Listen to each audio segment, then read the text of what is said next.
Okay, and we're back. This is to a new episode of Metal Gear Resurrections.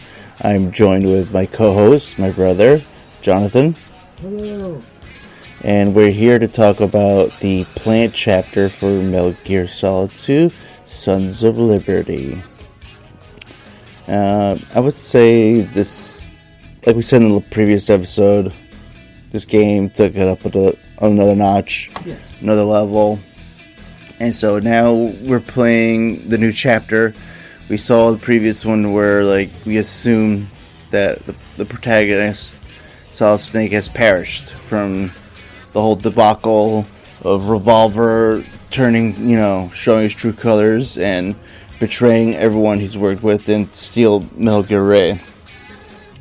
So for this one, we're immediately treated, obviously, from a completely different person because there's no assumption that, that has to be Solid Snake, and that's swimming. You don't think so? Because he's wearing a mask. Yeah. He's doing a voice. Yeah. They call him Snake. Yeah.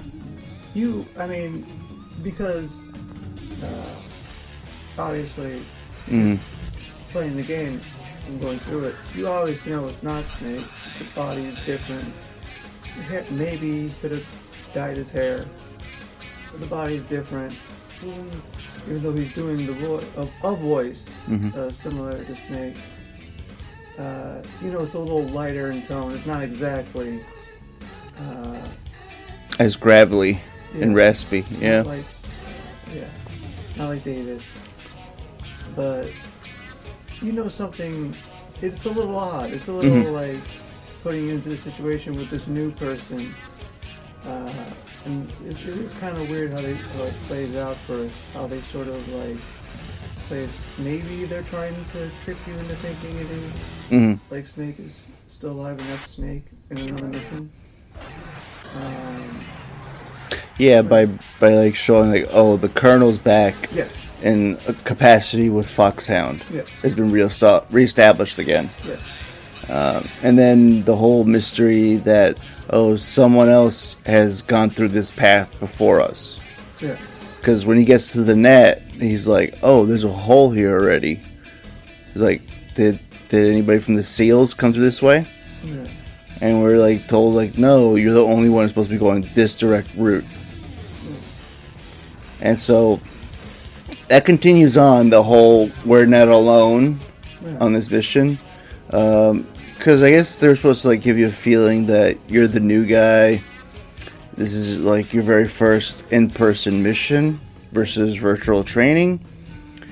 And you get already someone has gone through the path that you were supposed to get through and has beaten you and sort of hurry up, catch up. Maybe it is a setup for because they obviously know there's going to be comparisons because you're playing a new character, you're not the old character. But also it's also a way of kind of differentiating from previous games where you already know what the threat is, you know who the bad guys are. So there's a little mystery here. There's someone else with another agenda. Yeah. And you quite don't know who it is or what's going on. You know what you have to do, but there's also something else, someone else in the mix. Yeah, because once you get I'm trying to remember that location. It's the DC dock. Yes. When you get there, you're the guard's already been knocked out, and it's sort of a recreation of the first game. That's what this game's mostly about for Raiden. Yeah. You're sort of doing this all over again. So players who play the first game are going to get that sense of familiarity and be like, I've done this before. I kind of know what to do next. And what's great about this is yes, you do know what to do next, but then here comes those curveballs they're going to throw out through the whole game. Because, you're going from PlayStation 1, PlayStation 2, so now we're going to showcase, all the different things that you couldn't do from the previous game that you can do in this game. And those are going to be the curveballs. That'll be for, the discussion as we go through. But you get there, and you do have like the radar in a sense, but for this game you have to go to those nodes to get like the whole full breakdown of all the areas you're going to be, including like guards locations, which is okay. I mean, when you play through these games, you get past the first 2 games. From then on, you kind of get like that sense you don't rely on that as much. You tend to like kind of forget it, that it's there. So when I go back and play these games, I don't pay attention to the radar as much. I just go by like my line of sight and what I can see in third person view. You already know what's coming. Yeah. And it kind of make it feel like more realistic. Yeah. It's like, yeah, because when you're first seeing it, and then there's a danger when you see on the radar someone's approaching. But it's like you're Ripley in the sequel of Aliens movies. You're not scared. You already know what's coming. You already know that aliens are coming, so you're kind of prepared already. You have experience. Although, yeah, if you're playing this for the first time and you're playing as Raiden, you are kind of like fresh face and new to it. So it's kind of scary. Yeah. And for, like you were saying, we're given the designated code name of Snake. So as soon as like the mission starts beginning, it starts to flip the script. It's like, oh, okay, we gotta change your name because the terrorist leader is supposed to be Solid Snake. Yeah. And then Raiden goes like fanboy, be like, what does he say? Like, trying to remember. He goes on and be like, oh, the guy from the tanker incident a couple years back. Oh, the hero from Shadow of Moses. Yeah. And they briefly talk about the book that like the one character, if you didn't interact with, you would forget from the first game. And I think that's like Natasha Romanenkov. Yeah. The supposedly like weapons expert for the first game. Yeah. It's like if you didn't really talk with her, there was not much to discuss, other than maybe getting like some insight of like the weaponry or like the room. Yeah. Especially when it came to like in the first game, it was the storage warhead. I think she played a part into that dialogue. So like there was like an in-universe book about like what happened at Shadow Moses, and then like the colonel just goes nuts, like, I don't believe in that garbage, whatever that wrote. And so you're like, all right, go touch the node. And this is what I always found weird. The first time your character goes to the node, you get like an electric shock. Yeah. Not electrocuted, but just like, well, I mean, you're not really electrocuted because it's just like, I think they explain it that it's like your nanomachines have to like communicate with the panel. Yeah. And it's just like the most oddest thing to begin with. You as a player, like, kind of thrown off because you're like, what's going on here? But Raiden himself, he's expecting it, right? That that's what's going to happen. Yeah, because he kind of like, I think he like braces himself, like he puts one hand on the console and then one hand on the screen, and then boom, he gets jolted. Yeah. Then you get all that information of like the structure you're in. He breathes a little heavy. He's like, like, I just got hit. But for that was just weird to me. Yeah. The part you get to like finally get to control the character, and then going from Snake to Raiden, 2 different characters, 2 different styles. Raiden's like more fluid, more sort of like similar to like a dancer. Yeah. Where the moves are like more like kind of like ballet style. Like where Snake is like he's like rugged, he's tough, and Raiden is just like more sleek and obviously slender. And then the suit, when they explained it, is that like it compresses on certain parts to make him even thinner. Yeah. And I was just like, so the suit almost in a way is alive. in itself. Yeah. Because it's supposed to like help you stop with your bleeding. I think it's supposed to suppress your appetite while you're on this mission. Read your vitals. You know, if something happens, it's supposed to like give you. I believe I'm trying to remember. Like it was supposed to like adjust to what's going on to your body, and then you get the support team. You get like his girlfriend who was like put on this mission. And if you think about it, you're like, well, why would he have his girlfriend there? What would be the purpose? That's what he's like. He's like, what are you doing? He's like thrown off by It's it. like, get out of here. And it's like, then the colonel says the reason for it. Oh, because of her experience. At the same time, it's like, Yeah. You should take into factor that they are a couple that you might want to think about. Maybe she is that good at intel, but like maybe you should try. Well, you're in the moment, you're in the game, like, and you're never gonna know. Like, you didn't look for somebody else, maybe that is not in a relationship with him. Yeah, especially because she keeps asking you, it's like, what day it is? What day is it? I would be like, I don't know, go look at a calendar. Oh, because you get the whole, like, do you know what tomorrow is? Yeah, do you know what tomorrow is? Yeah. Or I think you do get, like, do you know what today is? Yeah. To go into, like, do you know what day tomorrow is? Yeah. So when you get that in the beginning, you're like, what the fuck? It's like she keeps asking about what's today, what's tomorrow. I don't know. I'm the player. True. But he's like, because that's the only, so far in the game, that's probably the least favorite part I'm liking right now is their relationship. Yeah. I don't want to be like, especially because it's close to Valentine's Day, I don't want to be like the Grinch of Valentine's Day. I'm usually not. I like Valentine's Day. I get it.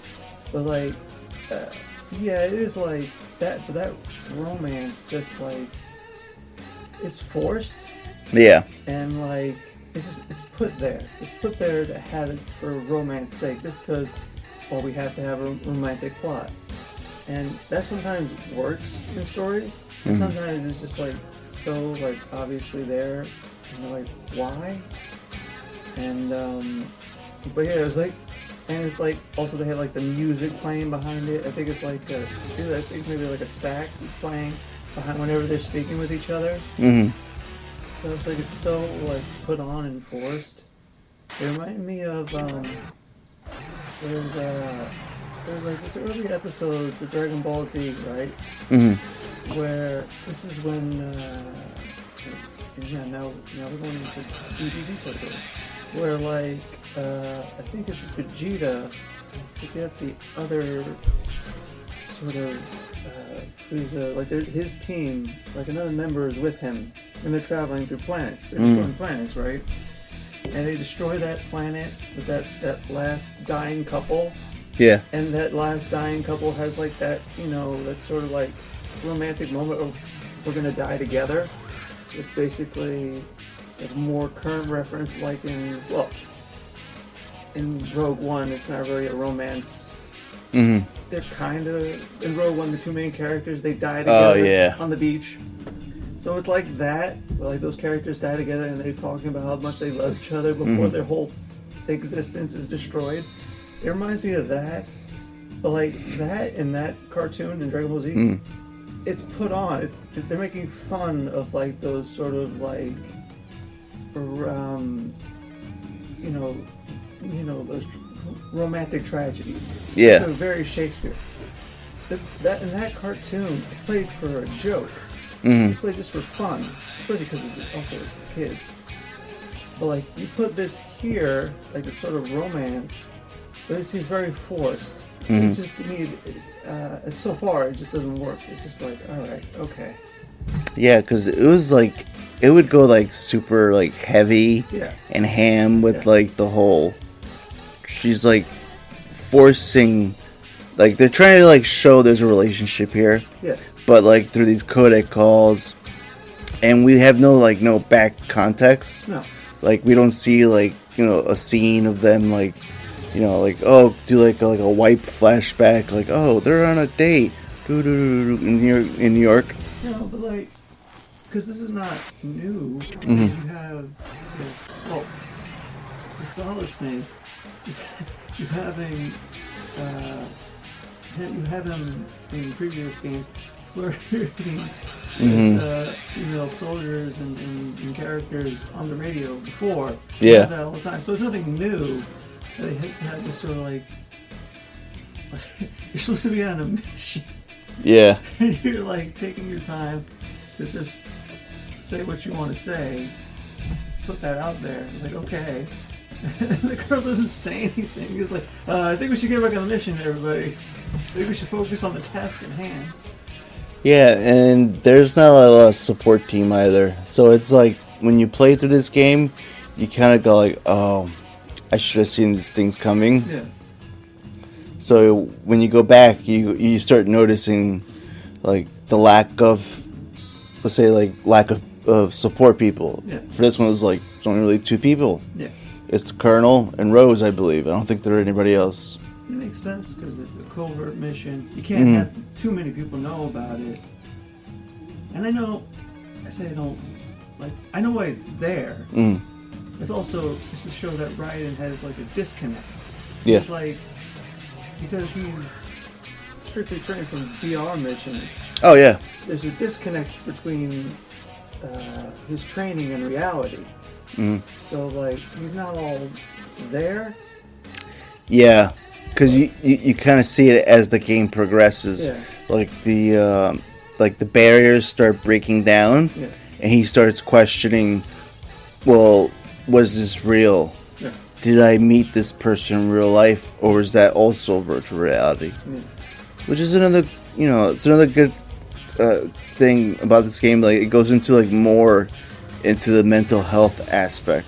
Yes. It's like it's already been touched before, but then they go into like, what if we take these new young soldiers who we try to like breed them from like our previous soldiers to give them give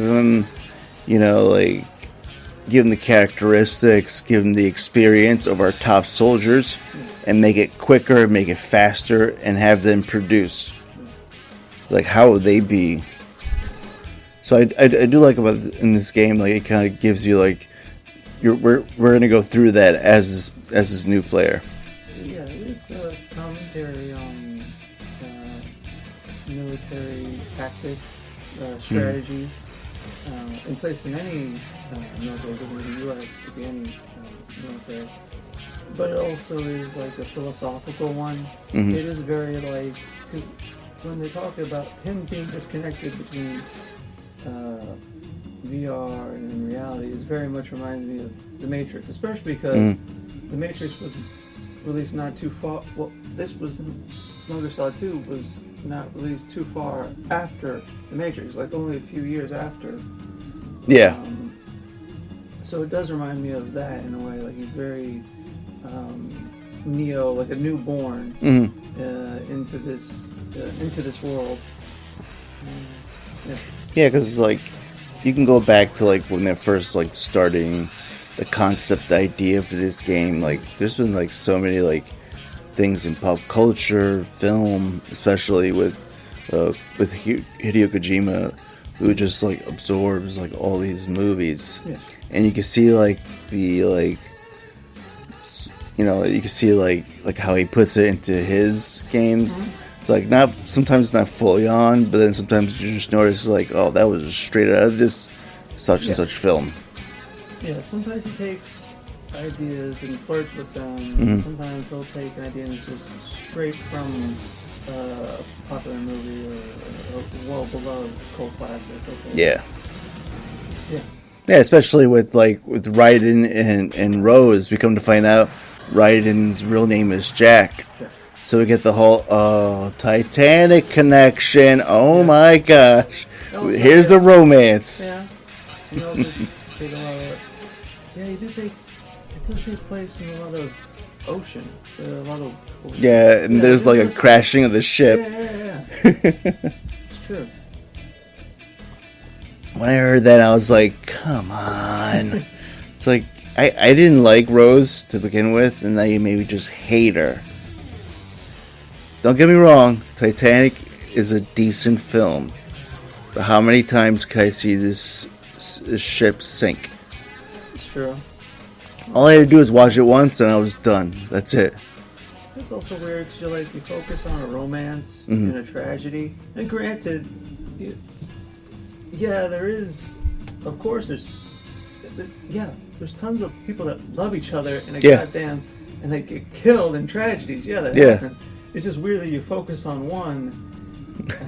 On the one relationship. Yeah. But, for this game, it's like, you know what? I feel like for this game, there was like a lot of like back and forth because they kind of like want you to like explore the structures for the plant, and I think when you first play it, you feel like it feels a little overwhelming. Like, oh my gosh, like there's all these rooms, all these areas. I gotta go all these nodes to like get the layout. But like if you break it down, it's just similar to like Shadow of Moses. It's like just break down each area separately. You know? Yeah, I think maybe it's. I guess it is.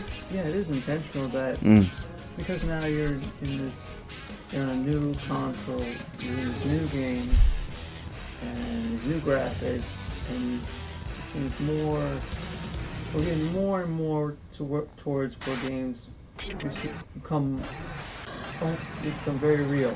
It's almost lifelike. So you're in these new environments and you're able to sort of live in them for brief moments. And in the previous game, you're looking at, I'm not using the right term, but bits and pixels and little dots and things like that. Yeah. You're you see more and more into reality. Yeah, it's like the characters are more smoother, more lifelike. The environment, you can tell what you're looking at. Like for the first part, you can see the food in very good detail. The water, you like shoot the aquarium tank starts pooling out. For this one, same thing. There's areas where there's like food. There's like areas where there's like water. You can see the physics of like when you shoot the water. Yes. You can see like how realistic and how good like things like that look. You go to the bathroom, you can see yourself in the mirror. You're not seeing like a pixelated version of you, or sometimes you don't see anything. Some games cut that corner where it's like, we're not going to show you yourself, because this one you can switch to like third person, the first person to get like accurate shot and viewing. So for this one, it feels a little more daunting because you're introduced to a new environment by a new system that's going to give you like greater detail of what's happening. And for this game's been out for a while now. Let's just say like 2001.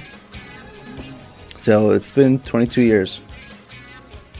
And it's, this game's been played to death. Everybody knows like I'm supposed to go to this area to get to that area. It's like what we're doing is like more of a breakdown of like the experiences that we had from like our gameplay and like playthrough and walkthrough. And for as soon as you get told like, all right, go, I believe you're supposed to meet up with like the SEALs, and then but then they tell you like, oh, it's secret. They're not supposed to know you're there. So in the event if you accidentally like bump into them, like hide. This is a stealth mission. Don't let anybody see you. So you get like the kind, and also because of the whole like we have a different person that's in charge of the music, Harry Gregson Williams, right? So you get that, and you're like, all right, I'm on a plant, I'm in the middle of the water, and you get like that whole cinematic musical score, so you get like more of that movie feel as you play. So you try to progress the story and try to like meet up with them, and I believe I'm trying to remember, like, where is it? Who is it that we see first? Was it Vamp, or was it like when we go to the bridge, and then we see like Fortune? I'm trying to remember if we watched last night. I believe you see Vamp first. I believe. Okay. You're wrong. Yeah, because I think that was supposed to be like, there was like two teams. I think there was like an Alpha team and a Bravo team, and you were supposed to be one of them to converge on the bridge. I believe you see Vamp first, because I just remember and thinking like, oh, how he's set up, how he's introduced, you're kind of led to believe, oh, this is the new bad guy. This is the guy you got to worry about. And then as the game progresses, you're kind of like, no, he's just a henchman. But at first you're like, no, this is the guy. He's the guy I got to worry about. We can just go right into it. Like, I think we don't have to like go in order, but like when we finally get to see him, it's because we hear, that was what it's. We hear like gunfire and people like yelling like, get him, shoot him, and you hear like the weaponry like going off, and then you're like, what the hell is that? And I think you're only given like a pistol to like go in. You're like, all right, here I go, my little wimpy pistol. And the door opens. I think you just see like smoke from like the gunfire, and so like Raiden walks in, and that's I think you're right. That's who we see first, and that's Vamp, and he's just like sucking down the one guy that remained alive. Yeah. And then you're just like, oh, okay, cool. I'm gonna fight a vampire now. As my first boss in the game. But it's, I guess, I'm thinking back at the time seeing it, first playing the game and seeing it, it is sort of, even though, Kojima, he brings the supernatural, he finds ways to bring the supernatural into his stories, even though they're most likely about technically advanced. Yeah. The technology advance is a main theme in the story, but the supernatural is also brought in. It's like the things in nature and things in technology become mixed, and you get the supernatural in there. So yeah, it is like, especially because again, this is like another. So you have Raiden, and he has like this sort of. You have this sort of Blade Runner Matrix feel to him. He's like disconnected from reality, and then you have Vamp introduced, and this is also like not too far after Blade. I think Blade 2 had been out at this 2000. Well, it's 2001. Yeah, I think Blade 2 is 2002, but still Blade's still popular in the mind at this time. So you have like now, you're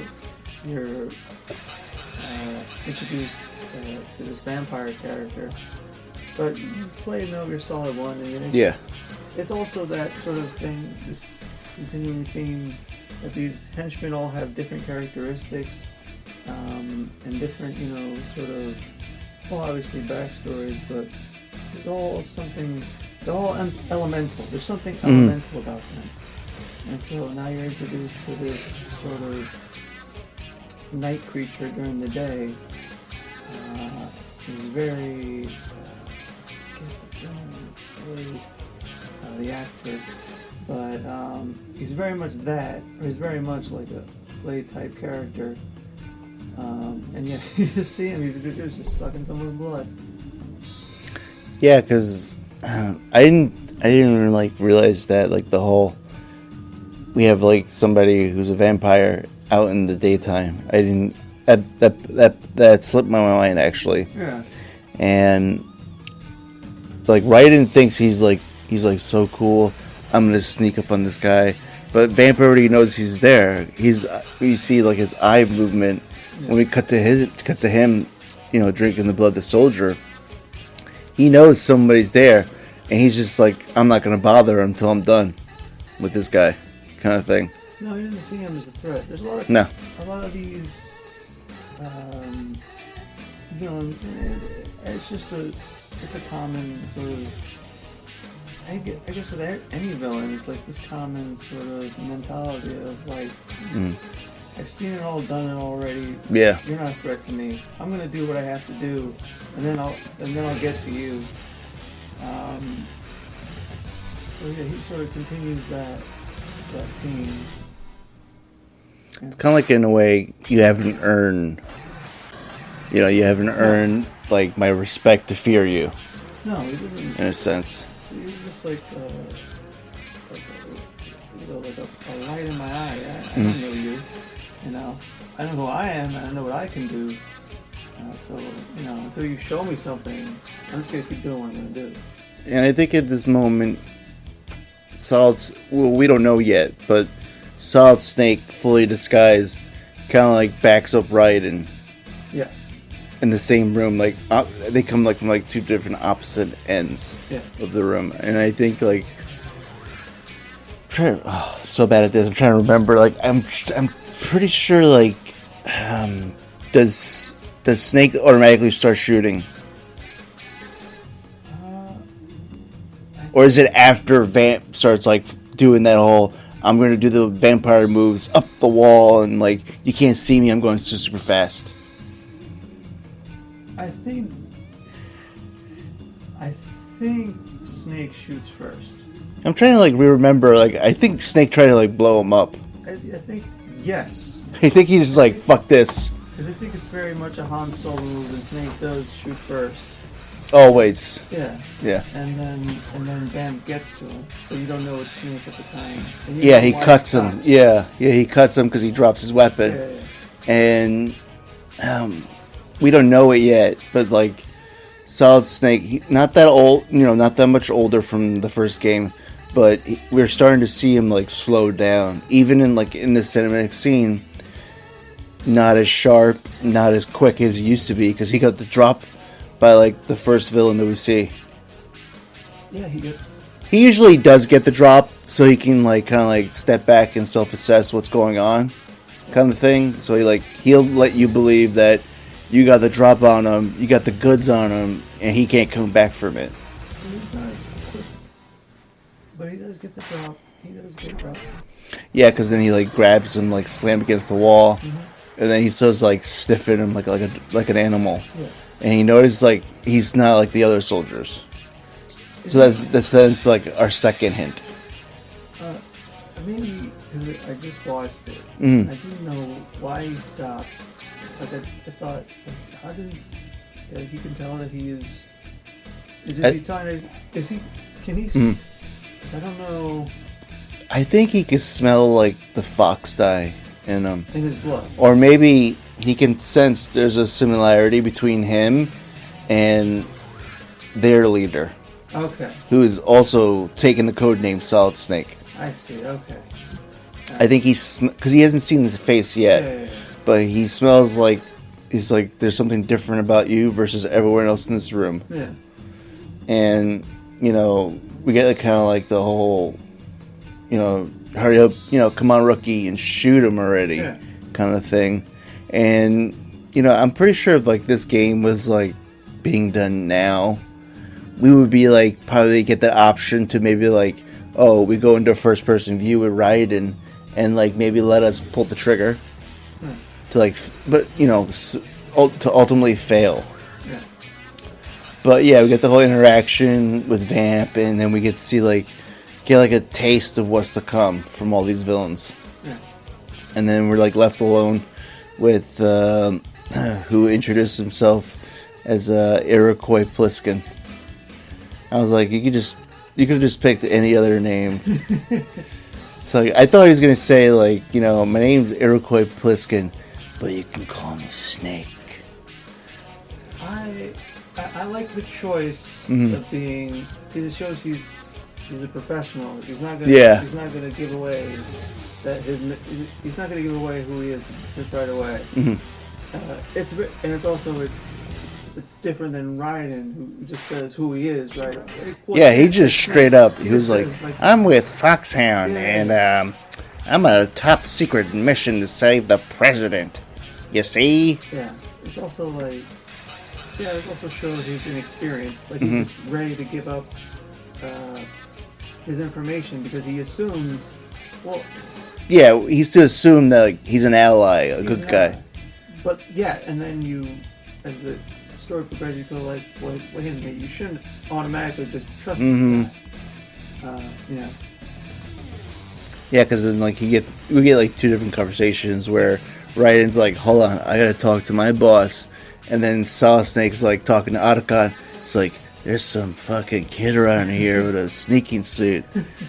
It's like, he's definitely working with the Patriots. Let's use him. And then like Raiden's like, it's like, I just met this cool guy who obviously knows how to handle a vampire colonel. And then even like the colonel is like, what? You're teaming up with somebody? You're supposed to do this by yourself. There's no backup. There's no team for you. And then it's sort of like, all right, whatever. Just get the hell where you're supposed to be going and get to the bridge. It's kind of like that kind of moment. You get like those moments where the colonel's trying to tell you, like, give you a strict order, like, all right, you're supposed to do this. You obviously didn't do that. And they're like, all right, fuck it. Just go on. Get to where you need to go. It's like, all right, good. All right, you teamed up. You're doing like a sort of like a Marvel Comics team up thing here. All right, get to the bridge. I wonder about the colonel's experience. Like, I wonder if he was a younger guy, just like, fuck it, I'll do it myself. Actually, if you go on to I believe Portable Ops, you do see, because it's not part of like the canon, but there are like elements of like stories of the past, and you do see a young colonel, Roy Campbell. Yeah. You know, I'm blanking on like his rank then, but it kind of like he did that moment where he's like, all right, fuck it, I gotta do it myself, but he got in trouble in doing so, and then gets imprisoned, and then gets to meet up with Big Boss, and then like bust out of prison, kind of thing. But like, yeah, I would have loved to like seen or heard that like that codec call, where it's like, right? It's like so it's like, so I met up with this guy. It's like, he's super cool, and we're gonna go like, fuck, Raiden, shut the fuck up. Stop fanboying over this rando guy that you just met off the street. You know what? Fuck it. I'm in New York. Headset comes off, like, I'm leaving. Boom. And you just hear like a helicopter. But yeah, we're like, all right, now go meet up, because like the whole room is just like corpses, blood all over the wall. Sort of like, you know, reminiscing to the first game with like the cyborg ninja. We get that whole creepy like hallway corridor, like just like, you know, bodies just like sliced up, walls like caved in, and you know, we're like oh, like all this amounts like bloodshed. Like, all right, now we're gonna go meet up. This one team got wiped out because, you know, they pretty much got like ambushed by one of the people at Dead Cell. Now it's time to meet up with like, you know, the other team and try to rescue the hostage. Which I'm trying to remember, did they already say that it's the president, or no? I think they say it later, that the president is the hostage. One of them. Like he's the important VIP that you as Raiden are in charge to like go and save. I don't know if they say that that's what he's there to do. Yeah. I just remember that because when they introduced Fortune, and when we see the president, that's when we, yeah. And you know, like when someone's telling the soldiers that we can't let them take the president. Yeah. We have to stop them. That's like, yeah, because for that scene, it was like a mixture of like 24 and The Matrix, because like they're like unloading on her, just like shooting all their weaponry at her. It's like you see the bullets like whizzing by her, like above her, coming nowhere near her body. I know she's not supernatural. I'm not trying to remember how Vamp is explained. But even with well, Vamp, he's explained. I'm trying to remember. They said like, oh, basically what his name is, what he is. He's like, I believe he was Romanian. They go to the backstory. Like everybody's got a backstory where they're almost from like either a war torn country, Yeah. or they were in the military in a war torn country, and that's a sort of like they're like given like their origin of like their beginnings. And I think for him it was just like there was no real beginnings. It was just that, like he had these supernatural abilities. He would suck people's blood. But he's not. Great with knives is another thing. But it's not an actual. You know what I mean? Like, it's explained. Mm-hmm. You know how like, and it's a little different with Nolan films. Nolan actually does in the Batman films. He does his best to explain how these characters can do what someone might seem as out of the ordinary things, supernatural. Yeah. They're not supernatural. They're just they use like drugs, or they're using sort of technology sort of things to like, and with technology they're more seen out of, they can do incredible things. So with Vamp, he's not an actual vampire, but he has a condition that is similar. That's what it was. Yeah, and I think they said like they used the nanomachines to enhance him. Yeah. To like even beyond what he was capable of. So we're like, and I think they also said like he's also called Vamp because he's bisexual. And I was like, what? When I first played the game, I was like, what? It's like, okay. I was like, okay. Is that why that's important for the mission? I don't think that's important. Do I have to seduce him? It's like, is that why I have long, wavy hair? Maybe there's a cutscene. But with Fortune, she used a type of technology to like, because. Oh yeah, unbeknownst to her, Sure. They were using technology on her to make her believe she's supposed to have like some kind of like. So she believes she's cursed. Is that kind of what like it is? telekinetic ability Okay.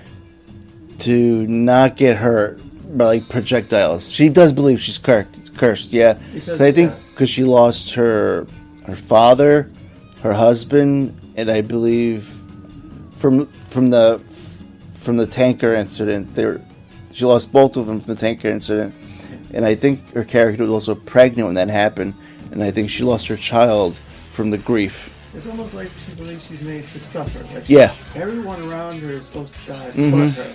And she's waiting for the right moment, that right person that's actually going to get her. But it hasn't happened. It doesn't happen. I mean, it should have been like, like remember in The Negotiator when Sam Jackson just like blows that window open and then tells the helicopter, he's like, you want my blood? Take my blood. It was kind of like that moment where she's literally daring everyone. It's like, kill me if you can. I want to die. Here I am. But it also is, was she there when her father died? No. It is weird because she kind of, that moment where it's like this sort of like twist of fate, it's replayed with her. So she's like living in the scenario that her father did, getting betrayed, or like an ambush. Yeah. But unlike her father, she survives. Yeah, because I think the fact because she was pregnant, she was on maternity leave. Okay. And so I think her not being there, she probably thinks like, if I was there, I probably could have done something. Yeah.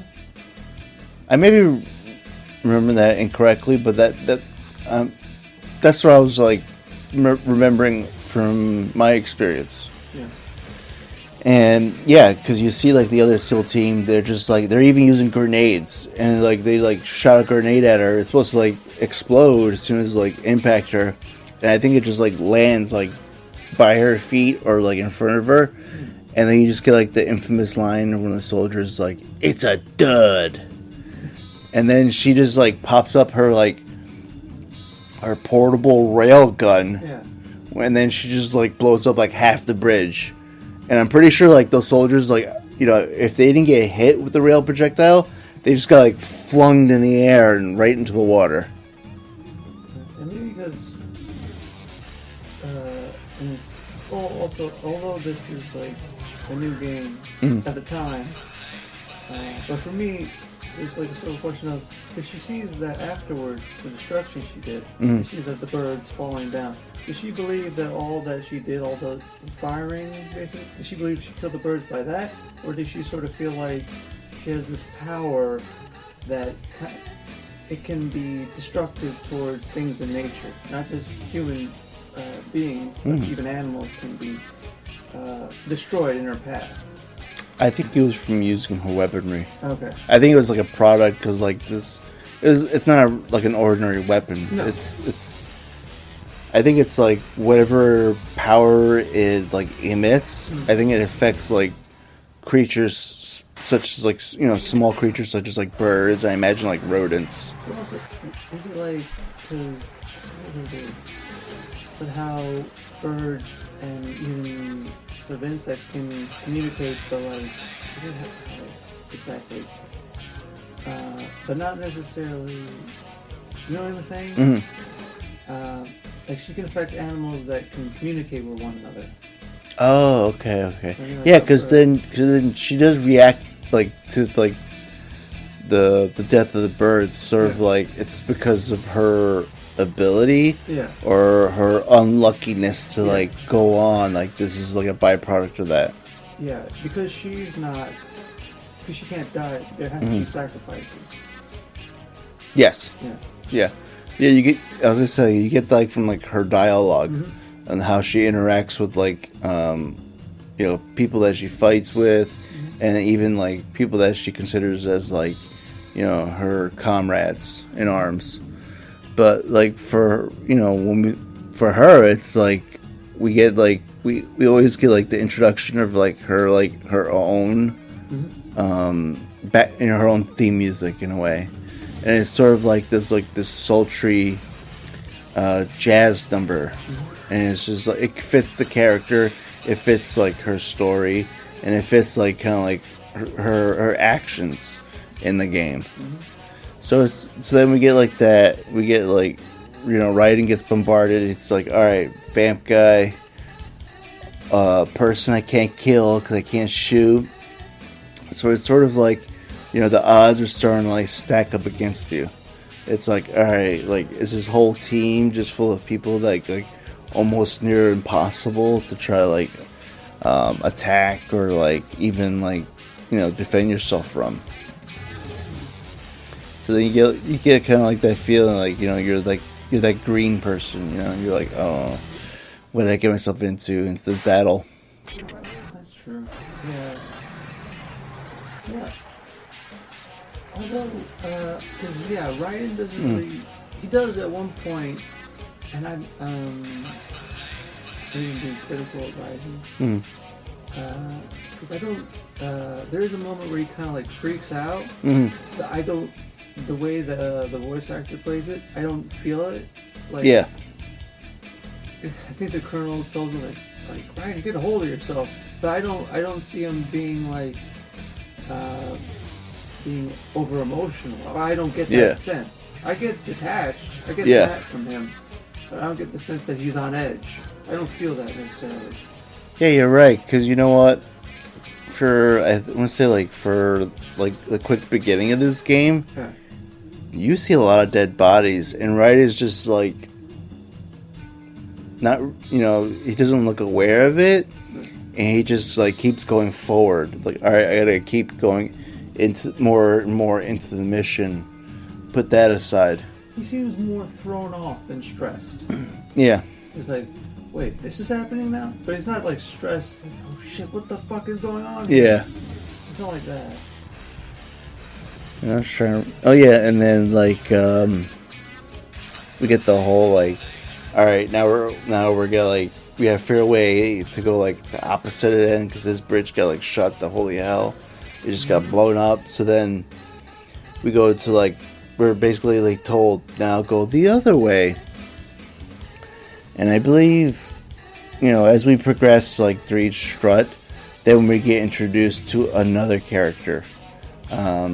not somebody to like fight, but like an ally in a way. And I'm trying to remember the character's name, and I might have a blank right now. Talking about Pete? Yes. I was gonna say, what did they say? Like, he was NYPD, or he was like he was a bomb disposal expert. Yeah. But what did they say? He was FBI or NYPD? Because he was being brought in by one of the teams. It's been a minute since we did this, but Yeah. also it's also been a minute since I played the game. Even though I just watched the gameplay and the scenes just yesterday, but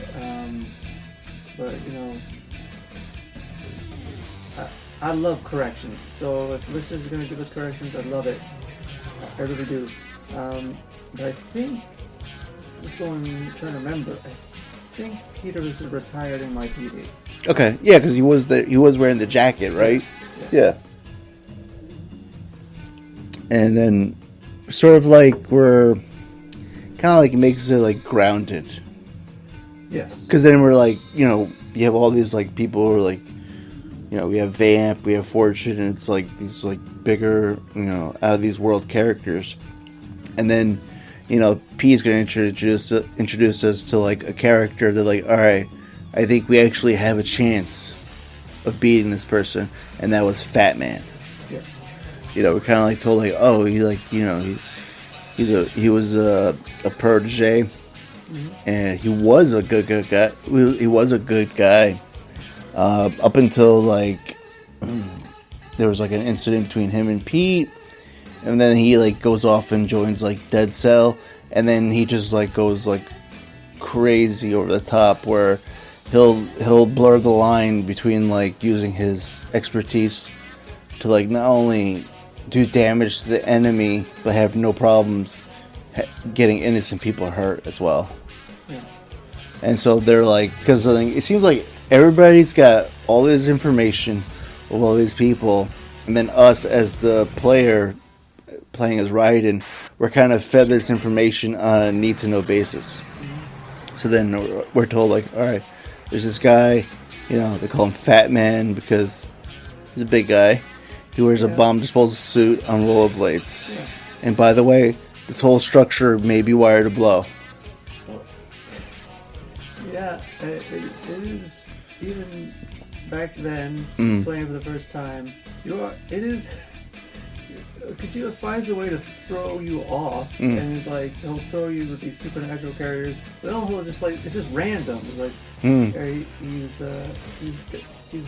well, he's not a pyromaniac, he's a terrorist, but he's on rollerblades. It's like, why? It's so weird. It's an interesting. I like the look. I like the coat. Like I rock that look minus the explosives attached. That's a cool look. But yeah, it's like throw you off where you fight this character, and they're like rolling. He's just whipping around like. Yeah, he's fast. Well, I was gonna say that's probably why he need the rollerblades, because like on foot, I don't think he's like quick or agile. So he's like, I gotta get the upper edge. Yeah. Also, he's very like. It is like Apocalypse Now. He's very much like a Brando. I forget Brando's character. Colonel Kurtz. Colonel Kurtz. Yeah. He's very much like Colonel Kurtz. Yeah, yeah. He got lost in wherever he went after being sort of like a bomb expert and this sort of protege of a hero. So he gets in this sort of weird. He joins this. I guess in a way, it is a cult. Yeah. And they never, you never really think of it that way. The military, it is for some countries, some regions. You could see the military as being a cult to a people. I'm more used to seeing, or in more American way. The military is more of a business, more of a weaponry business. So it is sort of like, he is sort of like in the cult, and he got lost, he got his mind jumbled in his beliefs. And so yeah, he's very much Colonel Kurtz on rollerblades. It's just a strange introduction, a strange interaction with that character. It's fun though. Yeah, because you get like a you get like a different like as part of this mission. Like, all right, now you have to become a bomb disposal expert, in a sense, because then you're given like the coolant spray, you're given like the detector to find the bombs. Yeah, it's not point and shoot. Now you have to be careful, and now you have to. It is more. It is more of a. You have to focus. You have to look more. It's not more point and shoot anymore. It's not shoot first, ask questions later. Now you got to be careful. And that's a thing. Another thing that plays with the Metal Gear Solid games is that how you play it as these characters, whether Solid or Raiden, there's going to be times where you have to be silent, where you have to be covert, you got to be careful. And other times where it's just time for action, you got to just blow things up, and you got to shoot. So it is, there's an interesting shift or change in the gameplay. And now you're more focused on make sure these bombs don't go off. Yeah, and like as you're like progressing through, and like but Iroquois Blitzkin is like, it's sort of like all of a sudden like turned it into a game. He's like, well, I'll do the other half, and like we'll see who's finished and gets the last one. Because there was like one that they couldn't identify where it was yet. They had to like know where the bombs that he came across up to that point, so like Pete can get an idea where like on the structure he would have put it. Did you think that? Well, I mean, because they already played with the idea that Snake died. So, and now they're saying he's Bliskin. Did you think that there was a chance that they were going to kill him off? Well. Oh, again, or that they were going to sort of basically play with that again, like. Like, did you think like he was going to be the one that was not going to get the bomb?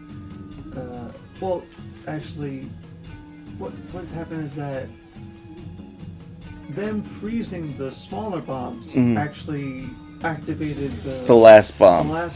The big one, yeah.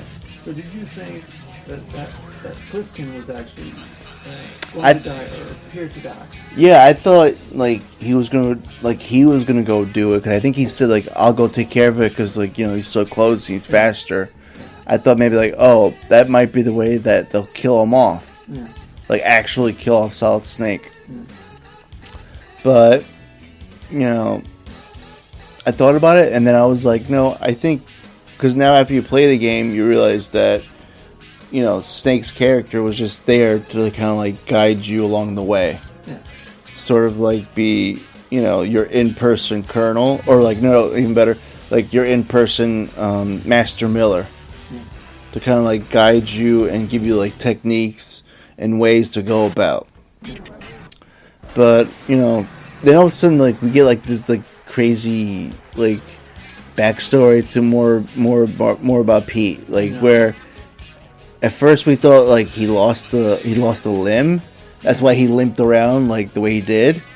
No, he's playing. It was never real. No. He said he did it because he couldn't show face to like when he failed. He was ashamed. He was ashamed, and then that shame became a reality where he would just keep on limping and not really, even when he was alone. Yeah. Like, it became a reality, like, he'll just, like, I'm gonna limp because this is, like, me now. Like, I'm a broken, this man who I train and was supposed to be my successor has broken me. Broken him, but he's not It's like it's a weird thing because it's like at first it's like it reminds me of like a Lethal Weapon character or Die Hard character. Officer, is it Winslow in Die Hard, or am I thinking of the character in Family? No, you're thinking Family Guy. Matters. So like it is that sort of backstory where he fails and he has regrets about it. But then it's sort of like this weird twist where he kind of like, no, I'm not really hurt. I play that way, and but I feel so guilty about it that I go with it. It almost like the pain is not real, but it almost is. So it's like this. Well, I guess that's a play on reality. It's not like another sort of like revealing character. It's not like an Unbreakable where you find out about Mr. Glass. Like he did all those things to find his the hero of the story because he knew he was the villain. So he did all these things to not feel alone, to find his hero, the protagonist, the antagonist. He found the protagonist, and he did all these bad things. But it's not like, no, he was born broken. He was like, the broken bones. Yeah. So he really was hurt. So like, it's almost like if like that character was never really hurt. Like then, it's just like why? Like why fake it? Like I know you're hurt, but you don't have to pretend to. Like it doesn't make sense to me. Like you're broken, yes, mentally, but like you. Like your body, that doesn't. It's not like how people, feel guilty. It's almost like it's your cross to bear. It's your albatross. It's not quite like that because you're not really in pain. You are mentally, but like, why put that on? Why display that if it's not real? It just it doesn't make sense to me. Yeah, it was weird. Yeah, it was weird. I feel like it felt like it was added at the last minute. That character. I mean, that could have been the plan. The whole like from concept to the end game. I mean, but even without that, like I think maybe you didn't even really need that because I still liked the character. I still felt bad when the character went. Like, oh no, not Pete. Yeah, because then he's like, I'm not crippled, guys. I am going to go run over there and save the day. Because I think he calls us and he's like, all right, I'm here, guys. He's like, I think he's like trying to like disarm it, and he's like, wait a minute, oh no! And then you just like hear, and your controller like vibrates from the explosion, and then you see like static. I mean, it works either way. If the character was actually hurt and did that and goes out a hero, and then, alright, he's not hurt, he still goes out a hero, but like you're like, well, why that choice? Why that decision? Okay. I guess it works either way. It's just weird. Yeah. And it's also like it's not the last time we see Peter either. No. We'll see him later, and it's like, all right, you just made me depressed again. Game, thanks. I'm gonna have to save and stop for like a couple hours. But then we get like Fat Man, who we have to like. I think there's like another bomb we have to dispose. It was like under the Harrier jet on the platform, I believe. And then that's when we get introduced to the Fat Man, who's just like rollerblading through like the cargo containers. And I'm not gonna say like this is like the most difficult character. I would say it's the most annoying character for this game. A lot of trash talk. Yeah, he's also because he goes really fast, and then you also got to remember if you don't get to him, or if you don't like make sure you keep an eye on him, he'll just like leave like bombs here and there on the deck for you to like. All right, now you gotta like take care of that as I'm running by and trying to shoot you at the same time. Yeah, very mischievous. It's very annoying. Yes. Yeah.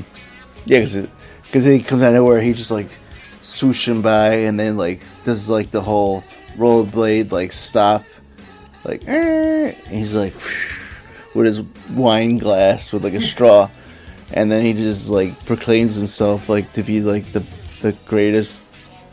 What was it? The greatest bomb maker? Yeah. He's like, I'm an artist. I was like, okay. Yeah. I guess it's to show he's delusional.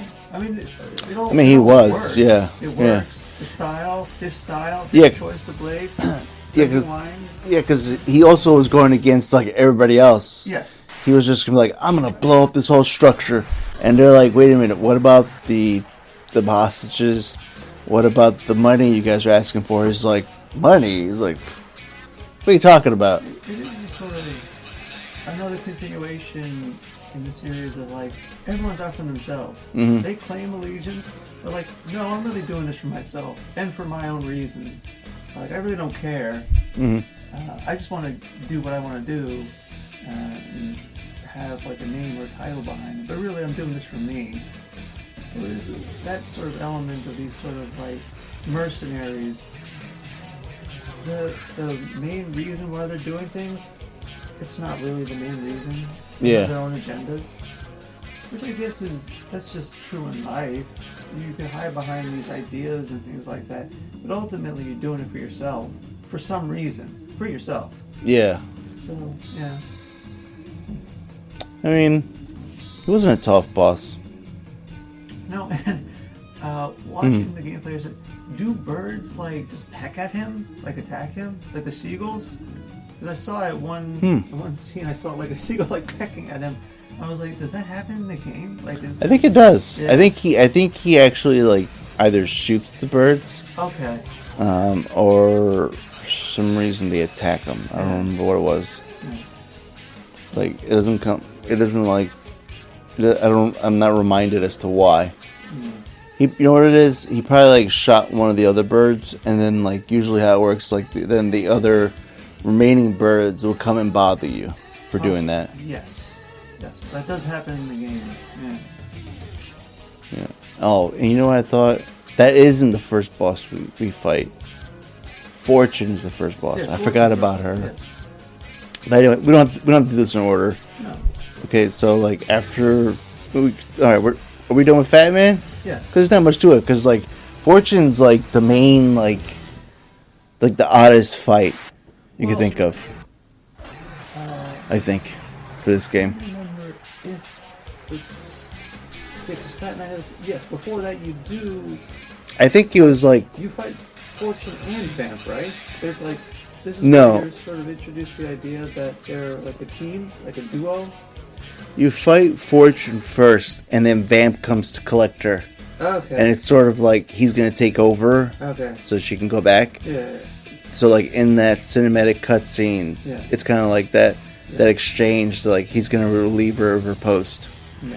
But for that one, I believe it's like what we're trying to like take care of the bombs while we're like walking through.